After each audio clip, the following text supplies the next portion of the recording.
Thank you very much سر، آپ نے ہمیں ٹائم دیا. سر میں نے پوچھا تھا جانے سے پہلے انڈر انوائسنگ کا سر جب آپ تھے تو کیا والیوم تھا سر؟ دیکھیے میں پہلے دن جب آیا جون 2015 میں اور one of the few presentation جو مجھے ملی تو میرے پاس پاکستان بزنس کاؤنسل نے ایک بڑی ایمننٹ باڈی ہے بزنس مین کی بھیجا کہ جناب چائنا کہتا ہے کہ ہم $16 بلین کی ایکسپورٹ کرتے ہیں پاکستان میں، اور پاکستان کلیم کرتا ہے کہ ہماری امپورٹ چائنا سے $12 بلین ہے، $4 بلین کہاں جا رہا ہے؟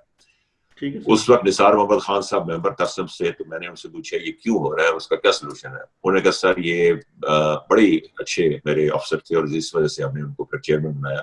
انہوں نے کہا سر اس کے اوپر ہم کام کر رہے ہیں اور real time exchange of data China سے ہونے لگا ہے.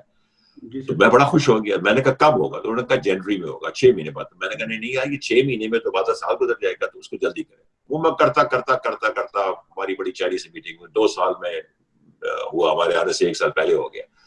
اس کے بعد unfortunate to say that it could not work because China نے وہاں سے چائنیز لینگویج میں بھیجا جو انٹرپریٹ نہیں ہوتا تھا، تو اس کا ہمیں کو پتا. انڈر انوائسنگ از میسو.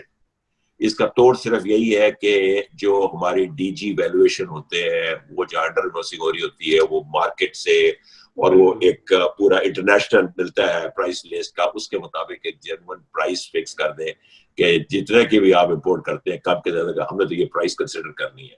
اس کے اندر بھی بڑی پاور ہوتی ہے اور اس کے اندر بھی کرپشن ہوتی ہے، اور بعض دفعہ unrealistically اتنا زیادہ کر دیتے ہیں کہ وہ انڈسٹری برباد ہو جاتی ہے. Again, where there is discretion, you have to use it judiciously and fairly. میرا ایک اصول ہوا کرتا تھا کہ آپ جو مرضی کریں کاروبار کو بند نہ کریں. میں موبائل کمپنی کا نام نہیں لیتا، میں شارٹ آپ کو بتاتا ہوں. وہ پکڑے گئے ریڈ ہینڈڈ، ہمارے پاس انفارمیشن آئی، ہم نے ٹریس کیا، پکڑے گئے اسمگلنگ کرتے ہوئے. انہوں نے اس کا سیلز ٹیکس نمبر بند کر دیا. اربوں روپے کا ٹرن اوور تھا. سر میں نام جانتا ہوں، میں بھی لے لوں گا. تو وہ آلموسٹ بینکرپٹ. میں نے کہا یار آپ ان کو بینکرپٹ کر کے پیسے لیں گے؟ Never late a business fail. ہمارا کام بزنس فیل کرنا نہیں ہے، ہمارا کام جو ٹیکس ایویڈڈ ہے اس کو کلیکٹ کرنا ہے. Business has to keep running. Sir OECD کے ساتھ آپ کے زمانے میں ایکسچینج آف انفارمیشن کا ایگریمنٹ ہوا سر.